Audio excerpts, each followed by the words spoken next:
Mira, si llega hasta el punto de tener fortalezas mentales, es decir, doctrinas cerradas, bien establecidas en la mente, pensando que se puede vivir en la carne y ser un hombre espiritual, pensando que se puede vivir desagradando a Dios, porque ya hemos visto en el episodio anterior que el que anda en la carne vive en enemistad con Dios y es enemigo de Dios.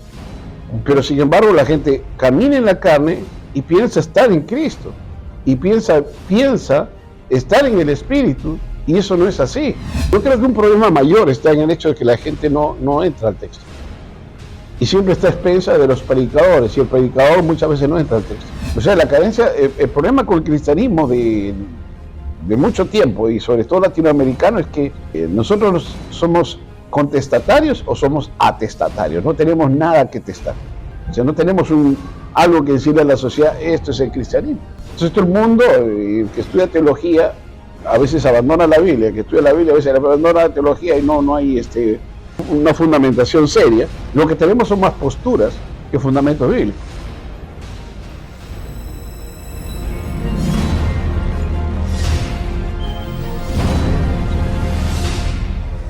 Muy buenos días, buenas noches, buenas tardes o en el momento que estés viendo este video. Gracias por estar con nosotros, gracias por darte un tiempo para poder compartir un poco de lo que conversamos y queremos que tengas en tu corazón. En esta oportunidad nuevamente estamos con el pastor José Rachunit. Pastor, ¿qué tal? Buenas. ¿Cómo estás, Henry? ¿Cómo están, amigos? Espero que muy bien, y siempre con la expectativa de poder contribuir a la edificación del cuerpo de Cristo. Y queremos pedirte que compartas el video con tus amistades. Si de alguna manera te está haciendo de beneficio, te está bendiciendo, haz esto, por favor, haz que llegue a muchas personas más. El Señor está cerca y, como siempre estoy diciendo, hay que arrebatarle al diablo a la mayor cantidad de gente posible. Sí, y ese es el objetivo final, creo, del Evangelio, ¿no? Que todos seamos salvos. Y como conversábamos la anterior oportunidad, muchos creemos que solamente en el punto final de la salvación es cuando levantamos la mano.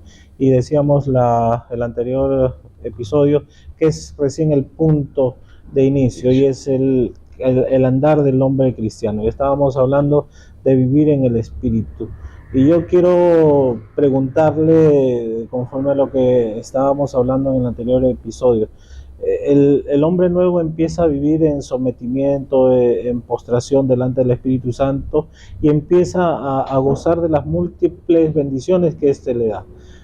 Pero el hombre nuevo puede dar un golpe en regresar. Ya, mira, es interesante el planteamiento. Yo diría que el hombre nuevo no puede hacer ese giro. Lo que sí es que hay que ser conscientes que las dos naturalezas todavía están en nosotros, la nueva, la naturaleza vieja, pecaminosa, y la naturaleza nueva, que tiene que ver con la naturaleza divina. Entonces el hombre nuevo no hace ese giro, porque como tal ha sido creado, o sea, hemos sido recreados y hemos sido renacidos por el Espíritu, y el Espíritu es el que tiene control de esa parte. Además, el hombre nuevo, con toda la capacidad que Dios ha puesto en nosotros, con todo lo nuevo, con una simiente incorruptible, no puede dar ese giro, o sea, no puede pecar. No puede regresar. Y cuando Pablo les habla a los Gálatas y les menciona algo así que los han fascinado, los han engañado, los han hechizado, y les habla de que el hombre que no está en el Espíritu está muerto, ¿no? ¿No es ese cambio? ¿No es esa regresión? Es salirte de una dimensión a volverte a la otra. Volver a la dimensión de muerte, teniendo la posibilidad de tener la vida nueva. Vivir en el hombre nuevo es escoger ir hacia la muerte. Entonces es salirte. Por eso el texto dice: ¿quién os hechizó? ¿Quién os fascinó? ¿Quién le lanzó el hechizo de que en la carne se puede complacer al Espíritu, se puede complacer a Dios? Y ahí estaba el engaño, o bien por las obras de la ley. Por eso toda la epístola la dedica justamente a combatir eso y a hablar de la necesidad de la vida en el Espíritu en el capítulo 5. Y ahí viene la contraposición de la guerra o el enfrentamiento, como porque usted comenzó diciendo queremos arrebatarle la mayor cantidad de vidas al diablo, y cuando el diablo la pierde, entonces viene también a fascinar, a engañar. ¿Por qué no se lee en su real dimensión este pasaje? Porque se toca y se habla como que alguien viene, lo he entendido así cuando lo han predicado, de que alguien viene y les pone una falsa doctrina, ¿no? Pero creo que esto es mucho más profundo, no solamente es venir con una mentira, sino que, como usted ha mencionado, venir con un hechizo. Eso creo que ya va más allá del punto de decir un par de mentiras. Mira, yo creo que se llega hasta el punto de tener fortalezas mentales, es decir, doctrinas cerradas, bien establecidas en la mente, pensando que se puede vivir en la carne y ser un hombre espiritual, pensando que se puede vivir desagradando a Dios, porque ya hemos visto en el episodio anterior que el que anda en la carne vive en enemistad con Dios y es enemigo de Dios. Pero sin embargo la gente camina en la carne y piensa estar en Cristo, y piensa estar en el Espíritu, y eso no es así. Son dos dimensiones de existencia diferentes, para las cuales, sobre todo para la última, la vida nueva, el Señor ha dado todo el equipo, de modo tal que eso sea inmarcesible, sea algo que no se puede contaminar. Entonces nos da, como mencionamos en los programas primeros, nos da participación en la simiente, en la naturaleza, en la esencia, en la mente del Hijo, en la gloria del Hijo, la vida en el Zoe, la mente y hasta el espíritu suyo por en nosotros. ¿Para qué? Para que vivamos en la carne. Eso no tiene ningún sentido, ninguna lógica. Entonces, Pablo dice, ¿quién nos ha hechizado? ¿Quién nos ha hecho volver? A la ley y a la carne. Porque si se vuelve al pecado, se vuelve a la carne, se vuelve al pecado, se vuelve al pecado, se vuelve a la ley. Esa es la lógica que está manejando Pablo en la carta a los Gálatas. Es lo que el Señor decía, que el animal vuelve sobre su vómito.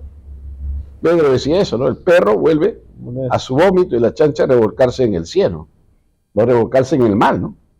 Es fuerte estas dos cosas. Muy fuerte, porque ya no, curiosamente, no se habla en la comparación. Uno puede decir, bueno, son figuras, no, se está hablando de seres, perro y el otro, el chancho, como seres inmundos. O sea, en la lógica de ese texto de Pedro, él es el que el hombre prefiere la inmundicia antes de la vida pura en el Señor. Eso quiere decir que no hay renunciación. No hay renunciación, no hay vida nueva. O sea, la gente quiere salvación en su misma condición, cuando la salvación es cambio de condición. Okay. Venimos en una condición y la dejamos de lado. Ese es el requisito. La dejamos atrás. Así es, morir a la carne, morir al viejo hombre. Y entonces ahí comienza nuestra nueva vida y empezamos a vivir en amistad con Dios. Así es. No hay otra manera en el texto. O sea, no es que lo que se le ha hecho creer a la gente es que no, que poco a poco se entra eso. No. El equipo te lo da completo. Paréntesis. Enoc, el amigo de Dios, ¿estaba en esa dimensión? Mira, yo creo que hay una dimensión de gracia especial con todos los que vivieron antes del capítulo 12 de Génesis, o yo diría antes de la ley. Porque con Moisés comienza un nuevo episodio. La pregunta es cómo se salvaban los anteriores. Cómo Enoc llega a ser amigo de Dios, cómo Abel termina siendo alguien agradable a Dios, cómo Abraham termina siendo amigo de Dios. Y entonces pues nosotros estamos leyendo siempre la Biblia desde una lógica judía.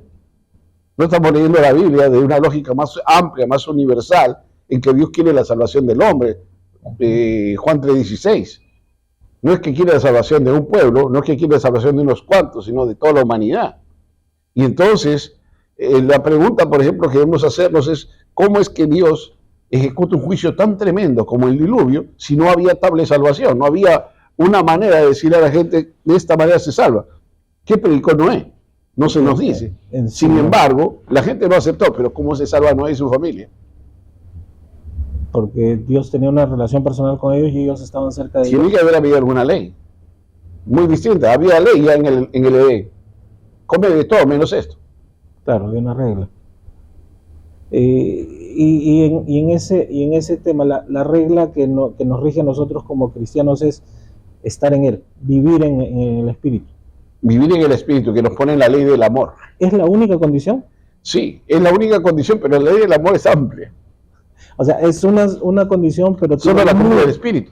tiene múltiples beneficios. Claro, solo la cumple el Espíritu porque se cumple en amor, se cumple desde el ágape, no se cumple desde el amor humano, sino el Espíritu nos capacita con ágape para amar a Dios y no hacer nada que vaya en contra de su pureza, de su gloria, de su realidad, y mucho menos en contra de aquello que ha puesto en nosotros ya, que es todo lo nuevo, el hombre nuevo, con toda su realidad, esas 7 cosas que siempre mencionamos, hoy hemos mencionado ahora también. ¿Cómo no dejarse fascinar, no dejarse hechizar por los engaños del diablo que nos quieren hacer? Yo creo que un problema mayor está en el hecho de que la gente no entra al texto. Y siempre está a expensa de los predicadores, y el predicador muchas veces no entra al texto. No tiene una comprensión de lo que realmente Dios quiere. Y a eso añádele las líneas teológicas, a eso añádele la flojera por escudriñar el texto. Si me invitan a predicar mañana, es bueno que yo, como alguien, porque creo que no se toma con responsabilidad el pararse en el púlpito, se toma más como un tema de ego personal, voy a hablar a una iglesia. Si yo tengo que predicar mañana, me invitan a predicar mañana, no me dan mucho tiempo, ¿es válido tomar un bosquejo de otra persona? A mí me complica la vida, por lo menos. No, debo confesar que al comienzo, cuando comencé a predicar, miraba bosquejos ajenos. Quizás en alguna ocasión yo dije un mensaje ajeno con haciendo la salvedad, diciendo, mira, he escuchado esta palabra y me parece que es necesaria compartirla. Pero después, yo creo que el texto está abierto para nosotros. Y por lo menos fue mi experiencia de que me convertí, que el Espíritu Santo me abrió el texto. Entonces, que yo recuerde haber repetido un mensaje ajeno nunca. Y lo que en todo caso, algunas notas al comienzo de alguien quizás, ¿no? O sea, de los libros, pero aún con la salvedad de diciendo, fulano está dice esto. Pero el problema es que hoy día está la Biblia del ocioso, que tiene bosquejos al final, no voy a decir su nombre, porque es la más divulgada, y sobre eso de la Biblia del ocioso está la cantidad de materiales que hay sobre bosquejos para predicadores. Curiosamente, un día hablando con un amigo mío, me dijo, ¿qué haces escribiendo libros? Me dijo así.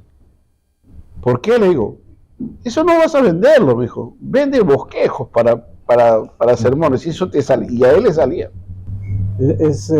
Curioso, ¿no? Es lo más práctico. ¿Sí? Y cuando hablamos de los maestros que no tienen esa responsabilidad, hoy día nosotros como pueblo también consumimos mucho TikTok. Hay mucho TikToker que es teólogo, mucho YouTuber que es teólogo, mucho sí. ¿no? Que no analizan el texto. Y ahora con inteligencia artificial más todavía. Con el chat GPT, que vemos y escribimos un tema y lo hacemos. Y eso es, creo que el error que usted ya lo mencionó, de que no profundizamos en el texto. Mira, hay mucho más, ¿no? Porque la formación teológica en la actualidad no se incide en eso.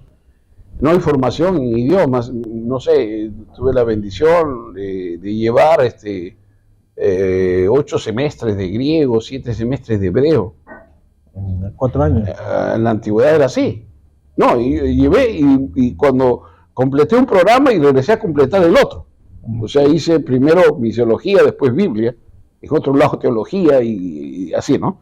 Pero la cosa es que la gente no tiene el deseo de entrar al texto, tiene el deseo de decir cosas, tiene el deseo de escribir cosas de la realidad, la sociología, más hablan de sociología religiosa que el texto bíblico muchas veces. Y entonces el texto es lo que no se conoce, y como no se entiende, mejor es, como decía el antiguo dibujito animado, vayamos para la izquierda, vayamos para la derecha. Es decir, se sesga con algo y ahí queda. Y no se busca realmente lo que quiere decir el autor.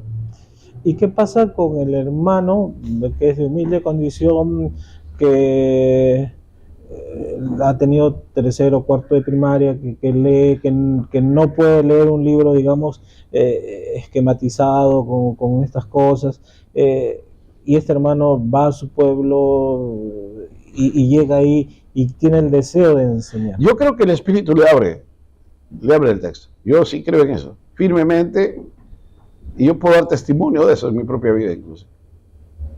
Entonces, siendo ateo, el Espíritu me abrió el texto. No teniendo la educación completa, el Espíritu me abrió el texto. Entonces, yo creo que sí se puede. La cuestión es que la otra cuestión que no se toma en cuenta es que yo estuve en algunos institutos bíblicos donde enseñaba por los años finales de los 80, gente que tenía maestría, estaba haciendo maestría en la Universidad de San Marcos, y gente que tenía tercero de primaria, y los tenía en el mismo salón. ¿Cómo se enseña ahí? ¿Cómo se enseña? La paciencia del maestro. Porque un día vino a buscarme el esposo de una hermana, me dijo, yo quiero hablar con usted, me dijo. ¿Por qué, pues, hermano? Aquí estoy. Yo no sé qué está haciendo usted con mi esposa, pero todos los días se levanta a 2 de la mañana a orar y a leer la Biblia y a estudiar, me dijo. ¿Y esta persona pertenecía al grupo de los intelectuales o al grupo de los primarios? El varón. Uh-huh. El varón era un hombre con educación secundaria completa, la esposa tercero y primaria. La esposa era la que estaba en el seminario. Sí, y terminó al mismo nivel de los demás. ¿Ya? Pero era enseñarle pacientemente cómo entrar, cómo estudiar y todas esas cosas. Bueno, los tuve como 3 años enseñándole seguido. Creo que, haciendo un acápite, un pequeño paréntesis, creo que es más dócil, ¿no?, una persona que tiene menos instrucción para aprender, ¿verdad? Tiene su lado bueno, porque no pone la resistencia, no hay tantas fortalezas mentales. Sin embargo, si aprendieron una doctrina, les cuesta salir también de eso. O sea, hay que saber poner el texto de la manera correcta, para no es para no causarle choque, sino para que logren el entendimiento de las cosas. Y entonces, un problema mayor es que se enseña más teología que Biblia. Un profesor decía, libro de teología, okay, al estilo de la Sociedad de los Poetas Muertos. La definición de Dios. No decía, arranquen esa hoja, sí, porque eso no sirve. Es mi video preferido. No, pero este profesor, no sé si lo hizo basado en la película. No creo. No creo, antes también había gente así. Claro, decía, no podemos definir a Dios. Desconstruir para construir. Entonces, creo que es responsabilidad no solamente de los que enseñan. Tengo un amigo que es psicólogo y que dice, muchas veces los hijos tienen que enseñar a los padres, ¿no? Entonces, muchas veces creo que también los miembros tienen que enseñar a los maestros y a los pastores, porque cuando empieza alguien a despegar, a entender cosas que no hay, complican también al que está parado al frente, no al maestro. Entonces, no es excusa de que no me enseñaron, no, es excusa la excusa que ponemos es porque no agarramos la Biblia. Bueno, el asunto es que la gente no invierte tiempo ni dinero en su educación, y la iglesia no trabaja niveles de educación. Aún cuando se dice que hay niveles,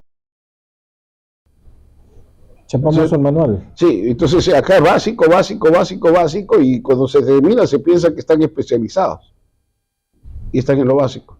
No hay profundización, porque el otro problema mayor es que con ese concepto errado de que la letra mata y el espíritu vivifica, la gente no estudió. Después se volcaron a la letra y se olvidaron del espíritu.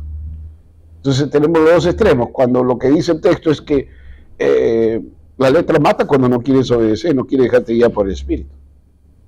Y ahí también entra el tema de la década de los 60, 70, cuando los jóvenes cristianos querían ir a la universidad, se decía, no vayas porque te van a cambiar el pensamiento. Sí.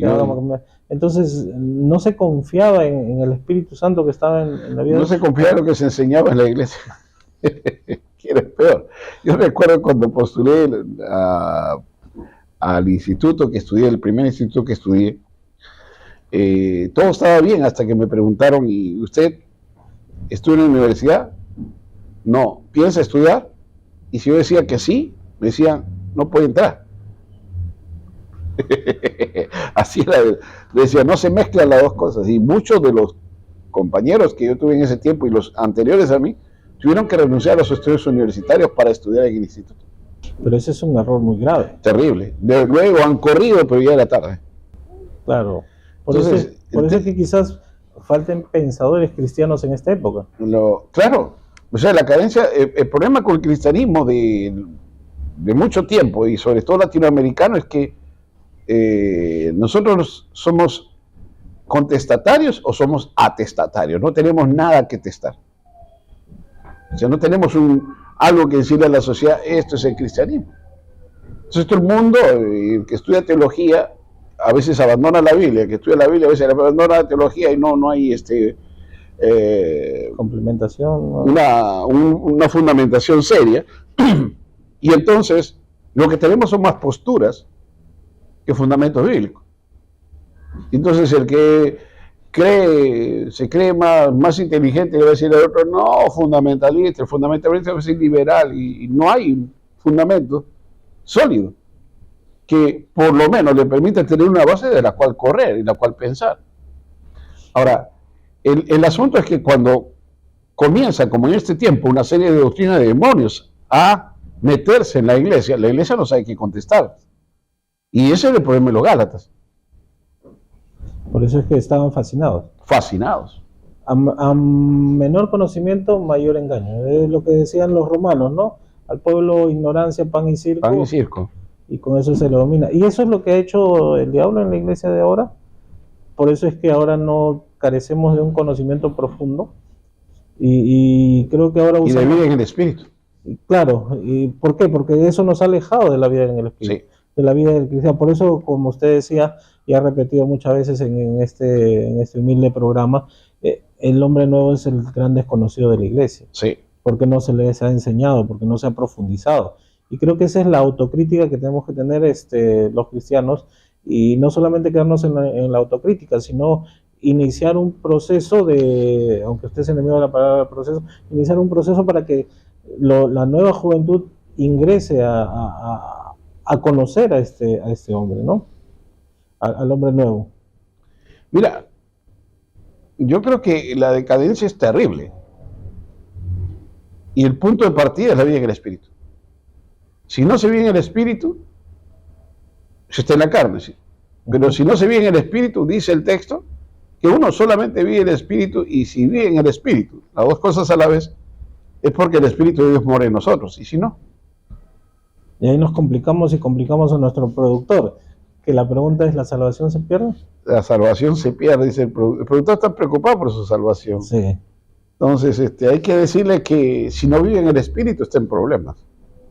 No es una cuestión de definirnos teológicamente o ponernos a un lado, a un costado de cierta teología, decir, no se pierde o sí se pierde. La respuesta es tan sencilla que si no vivimos en el espíritu... No hemos empezado nada. ¿No? Pablo dice que el cuerpo que está en la carne está muerto, ¿no? Sí. En el espíritu. Y esa sería la respuesta más sencilla. Sí. Y dice Pablo todavía en ese texto, es que si alguien no tiene el espíritu de Cristo, no es de él. Entonces es tan sencillo contestar esa cuestión, si la salvación se pierde o no se pierde. Dejemos de hacer malabares teológicos. No, decía un viejo teólogo, ¿no? La salvación no se pierde, se pierde el hombre, decía. En el sentido de la palabra, cuando Pablo les habla a los Gálatas, y Pablo lo que toca es lo que están viviendo los hermanos dentro de la iglesia, ¿no? Las cartas que abordan problemas que están dando, que está pasando la iglesia. El objetivo de Pablo es que el cristiano vuelva y tenga total conocimiento de Dios y viva conforme a Él. Que se vuelva a Cristo, que es la salvación, por el Espíritu. ¿Y eso es lo que sucede ahora? No, yo creo que hoy día se está alegrando a la gente. Hoy día lo que se está haciendo es darle a la gente lo que la gente quiere escuchar, no lo que debe escuchar. Y ahí hay un problema, porque inclusive cuando uno revisa material de discipulado y todo, hay mucho de las ideas del grupo, de la denominación, de la ideología, y bíblicamente la pregunta es cuánto hay de verdad. Porque yo lo que necesita el creyente es ser afirmado en Cristo, ser afirmado, ser sobreedificado en Cristo. Y entonces, la pregunta es, diciéndole a la gente, Cristo te salvó, Cristo, eso es verdad, pero ¿cuándo me salva? Es la pregunta. ¿Cuándo vivo en el Espíritu? Los cristianos, entonces, Cuando no tenemos una teología correcta, nos apartamos del Espíritu. Yo creo que no debemos hacerlo. Si tenemos la teología correcta, no debemos hacerlo. Ya, si no se tiene una consistencia bíblica, teológica, de hecho que nos vamos a ir en pos de la conveniencia, del entendimiento que tengamos hasta ese momento, ¿no? ¿Qué es más fácil, vivir en el Espíritu o estudiar teología? Y yo creo que sin conocimiento no se puede vivir en el Espíritu. Yo tenía un profesor que nos decía lo siguiente: alta espiritualidad y alta, ¿cómo decía él? Alto conocimiento, pero tenía otra palabra que él utilizaba, que era erudición. Eso es lo que debes aspirar, ¿no? Porque si no, vas a cojear de una a las dos cosas. Y es lo que pasa en la iglesia ahora, ¿no? Sí, o sea, uno se conforma con poco, ¿eh? Algunos se conforman en tomar muchos cursos bíblicos y el Espíritu Santo está por ahí. Está por ahí nomás esperando la oportunidad que le otorgue, ¿no? Y otros piensan que le dan libertad al Espíritu y solamente y se olvidan de los cursos, sí. Y se olvidan de los cursos. Entonces ahí viene la fascinación. Fácil. Son fáciles de engañar. Si no estás en el Espíritu no disciernes, y si estás solo en el conocimiento no hay Espíritu, no hay obra verdadera. Esos también son los que fascinan, también son las ovejas disfrazadas de lobos. Mira, hay diferentes formas de fascinación, o sea, están lo que tú mencionas, y la pregunta es: aquel que no enseña toda la verdad, ¿qué está haciendo? Los pastores de ahora. ¿Qué están haciendo? Dígame, pastor, cuando alguien fascinador, un encantador de serpientes, como se le conoce, llega a la iglesia y se encuentra con el hombre nuevo, con un cristiano que está viviendo en el Espíritu, ¿cuál es la reacción que debe tener este hombre? El que está en el Espíritu va a poder discernir la verdad del error. Pero y el problema es que ahora nos enseñan que no debemos criticar ni juzgar al que está delante. Mira, curiosamente, el discernimiento, cuando se habla de discernimiento, la palabra, la raíz de la palabra discernimiento es la palabra crino, y crino es juicio. Es enjuiciar. Tener juicio equilibrado, sano juicio, como usted quiera, y hay 8 niveles de discernimiento. Y este discernimiento que nos da el Espíritu es irrebatible. Correcto, porque él conoce la verdad, el error, conoce los espíritus, conoce todo. Y tiene autoridad. Y tiene autoridad, por cierto. O sea que si usted, querido amigo, querida amiga, está escudriñando la palabra de Dios, está viviendo en el Espíritu, podríamos decirle que ellos tienen la autoridad para poder, no sé si señalar o... No, yo creo que sí, o sea, para enjuiciar. Mira, ahora se está enseñando, por ejemplo, algunos están enseñando que Cristo no va a venir, que es empaque. Otros están enseñando que no va a haber resurrección. Otros dicen que no va a haber juicio. Esa es la enseñanza actual. Otros dicen que pequen nomás porque ya Cristo pagó por todo. O que Cristo ya vino. Y otros dicen que bueno, ya Cristo vino en el Espíritu, vino en el Pentecostés. Hay una serie, una variedad de enseñanzas raras, y curiosamente todos van en contra de la Escritura. Parece que los testigos de Jehová estuvieran más cerca de la verdad que los cristianos. Bueno, tienen a veces mucho más deseo de estudiar, aunque con maestros errados, más deseo de estar sentados alrededor del texto, que es lo que la iglesia ahora evita, inclusive, ¿no? Muy largo el sermón, muy larga la clase, y clases darle el hojita y que rellenen, ¿no? Discipulado es llena tu hojita, cuando discipulado es compartir vida.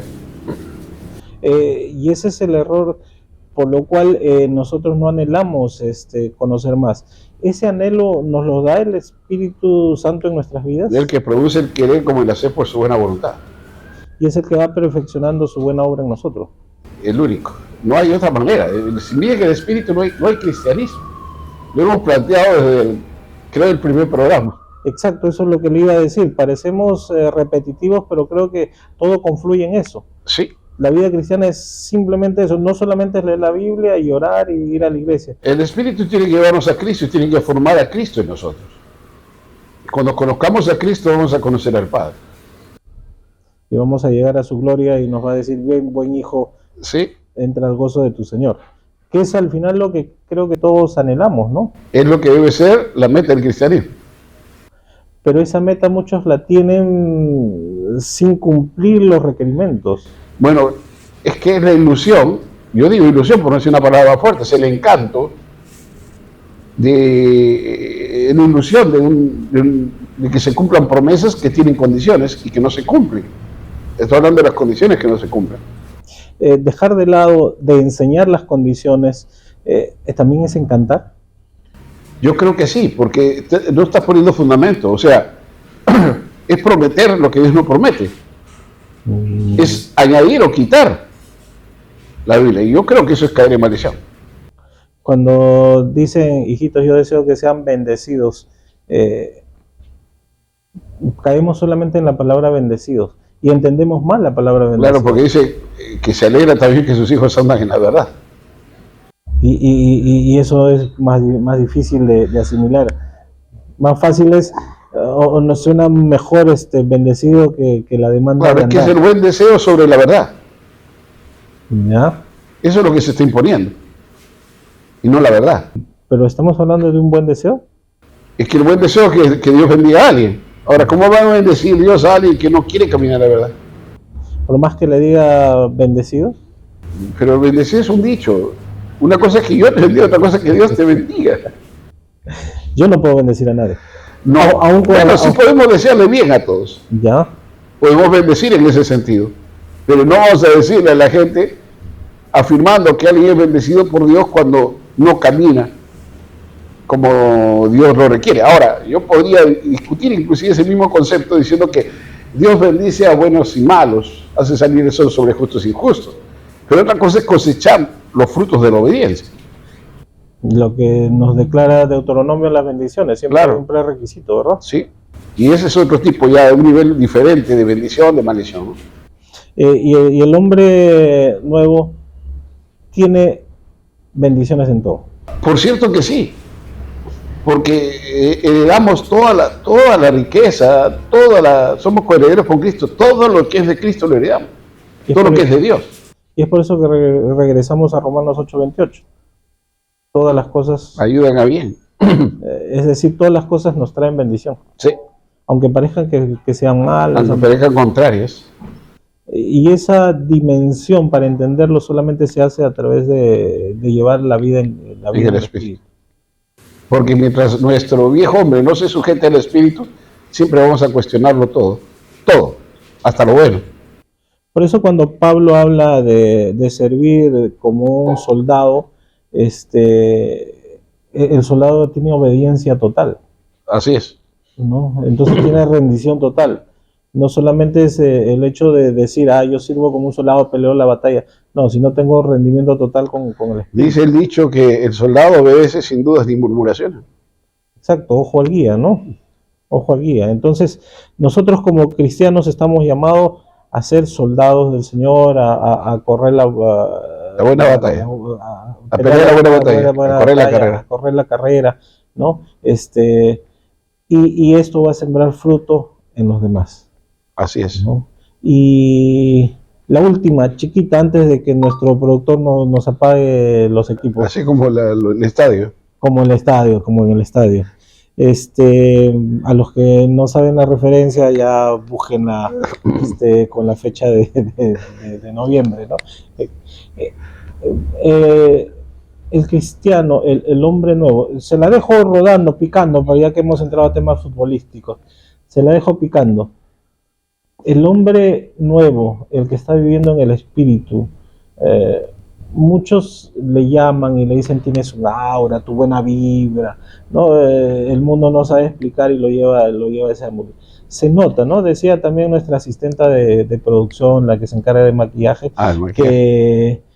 que cuando alguien está en el espíritu se irradia paz, irradia amor, no necesita de repente hablar, ¿no? Esa es una de las características del hombre. Es que es la vida de Dios en uno.